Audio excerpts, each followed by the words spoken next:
This is a big one for Kirby Smart, the Georgia Bulldogs, and for Malachi Starks as well. Dean Legge from Dog Post, along with recruiting analyst extraordinaire Matt DeBerry. Malachi Starks is committed to Georgia over Clemson and Alabama, Matt. It's a big deal. It's a really big deal. I think he's the number two player in the state of Georgia behind Travis Hunter, who's currently committed to Florida State.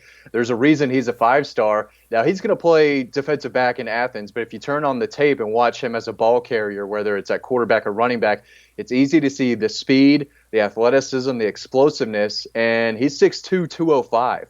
He's dangerous with the ball in his hands, but it's easy to see the athletic ability translate really well. He doesn't obviously make the plays at safety as he does on offense, running the ball and scoring touchdowns. But he scored a lot of touchdowns, and he led Jefferson to the state championship and kind of put the team on his back last year as a junior, rushed for over 1,400 yards, multiple touchdowns, it seems like a game. We've seen him in person. He definitely looks the part outside of pads, but when he's got the pads on, I mean, he's a game changer and is a big-time kid and an excellent prospect. And again, I do think he'll play safety in Athens. Why do you think Georgia won this, Matt? I think he was very familiar with the program. It came down to Georgia, Alabama, and Clemson. Has never taken a visit to Clemson. His uncle did play there. He's got family ties, but this is a guy who went to the Georgia Notre Dame game in 2019. We're seeing the effects of that game even still with these 21 and 22 kids. They remember it on TV, or they were really young prospects making it to the game. He was there, so he has a feel for Athens. He's at Jefferson, 20 minutes away, so he knows Athens. He's been to games. He knows the atmosphere, and he said that they treat him like family. Every time they reach out to him, he felt like he belonged there and got that family vibe from them. And how could you not, with it being 20 minutes away? And you mix in that with him being a defensive back, an in-state guy, one of the top players in the country, and Georgia made him a priority, and they were able to land him today. Yeah, I think the biggest thing from our time that I spent with him was, he seems very grown up, a Yeah. grasp about a lot of different things, not just sports. And and I don't know if that will matter for him right away, but as time goes on, people talk too much, I think, about leaders and team leadership when they don't really know a lot about it. I could certainly see how he would be a candidate to be a leader maybe as a sophomore or so, or certainly 2 years into his time at Georgia. I think he's got a grasp for a lot of different things. When you watch him on the field, he makes a lot of plays. And on defensively, I don't know that he makes a lot of plays because safety in high school, they don't make a lot of plays because the ball's not in the air a lot. But when you Yeah. watch him play offense, he's a very gifted offensive player. I don't know if this is the correct comparison because this person was shorter, but it's not so different from the prospect you got in Bakari Rambo coming out of high school with the playmaking ability with the ball in his hands. Yeah. This is a guy that if he is picking balls off, they 100% could be taken to the house. One more thing before I throw it back to you. He was extremely excited when his teammates scored while he was on offense. Yeah. And that's something that I think is important too. But he is a heck of a prospect. It's not a coincidence that he's a five-star kid. Yeah, he's risen in my personal state rankings over on Dog Post. Make sure you check those out. But he's steadily climbed my rankings, and I'm more impressed with him each time I see him. And it's always great to have a kid who has a good head on his shoulders. A lot of these Right. kids come from different situations. With Malachi, this is a hardworking, determined kid. He knows the end goal. He's a guy who wants to take care of his family. When we asked him, why does he do this? Why does he care so much and work so hard? He said it's to, take care of his family one. He's a guy who has gone through adversity in his life, and he has bounced back stronger than ever. So he definitely checks all the boxes, not only on the field, but off the field too. He already shows leadership qualities, and I do think you're right. He's going to be a big deal as it relates to him as a player. I don't know if he's going to be this turnover machine that Georgia saw from Richard LeCount the last 2 years, but I know he's going to be where he needs to be. He's going to do his job, and he can run with guys in the back end, but he's, again, 6'2", 205. He can come down and help against the run as well. He's physical. He knows how to tackle. But again, going back to the film, he's got the ball skills that you absolutely love at safety.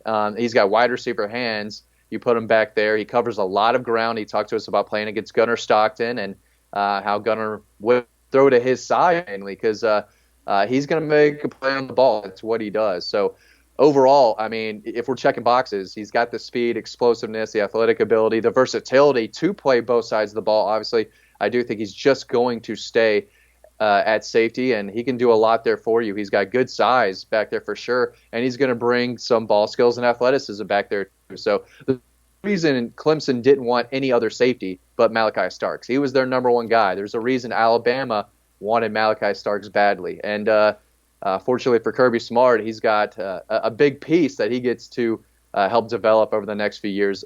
Just an outstanding pickup, Dean. Yeah, the guy that he seems as motivated as, maybe not quite as much as this guy, was Tank Bigsby, and you saw what he did as a freshman. The Some Georgia. kids get it.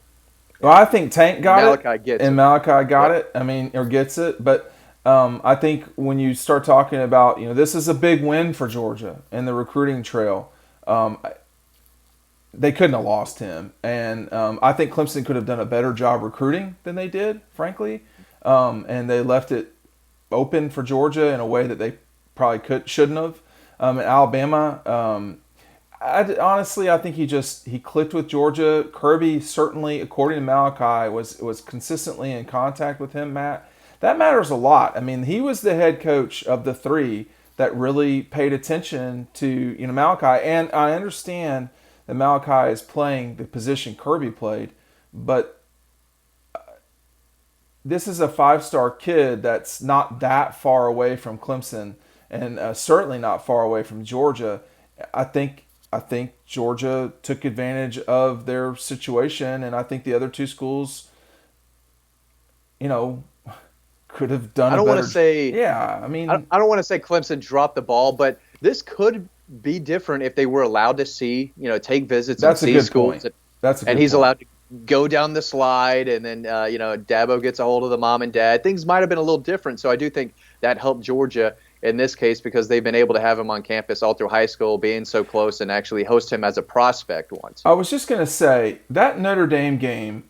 These are the types of games that Alabama and Georgia, I mean, LSU, Alabama, Georgia, Notre Dame, Georgia, Auburn, stuff like that. They're taking advantage of these big home games. And we saw during the pandemic that what you did in 19 is spilling over into 21 because 20 didn't exist Yeah. in terms of on-campus recruiting. So, I mean, I think that's why you're seeing these big games get scheduled. A lot of that's for recruiting on campus.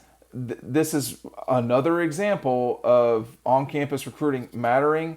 But the fact of the matter is, I think, according to when you talk to Malachi, it just seems to me that Georgia paid the most attention to him.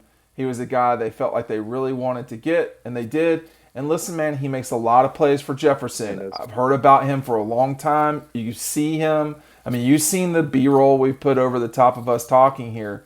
He is a gifted player. He makes a lot of plays, and it's Jefferson's not a good high school. Jefferson's a great athletic high school, and it's only going to get larger as a school.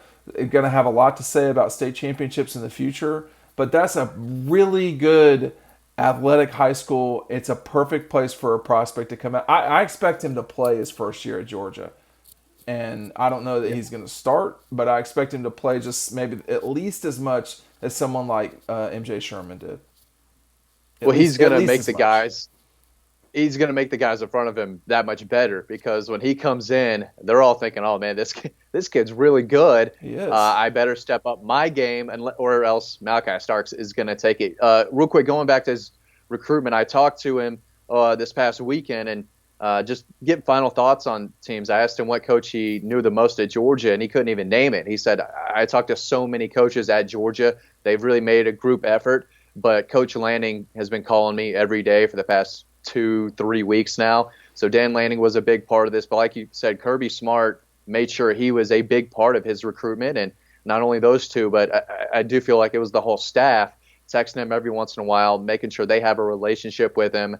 And I think as a whole, they did an excellent job. And that's something you're seeing with the Georgia staff. I mean, tight ends coach Todd Hartley is helping recruit the wide receivers. The Trey Scott is helping guys. Dale McGee, if you're anywhere close to the Columbus area, no matter what position you are, he's going to help there.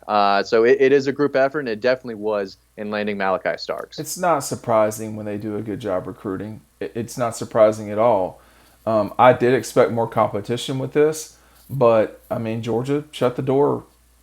I mean, we're a long way from signing day, and it seems like have shut the door. And you never know what you never know in recruiting. Go ahead. Real quick, he did tell me that he still wants to take his official visits, Yeah, no that's what I matter was gonna where say.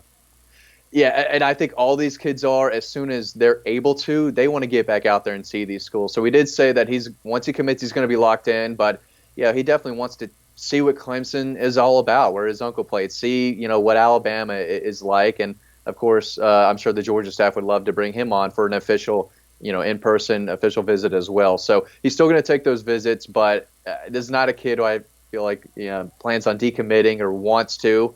Not that type of kid. So I do think it's okay there moving forward. That's all of that future stuff is the reason why you need to get over to dogpost.com right away. We never know what the future will hold, but we can tell you what it will be every day on Dogpost as soon as it happens or when we know it will happen. This is not a surprise, though, Matt. Right? No, This no. is what we If saw. you're on Dog Post, this is what you expected, and Sure, you've that's kind a of good been point. expecting this for a while if you've been on our site. Go to the website dogpost.com. Thanks for watching. We'll see you over on the website.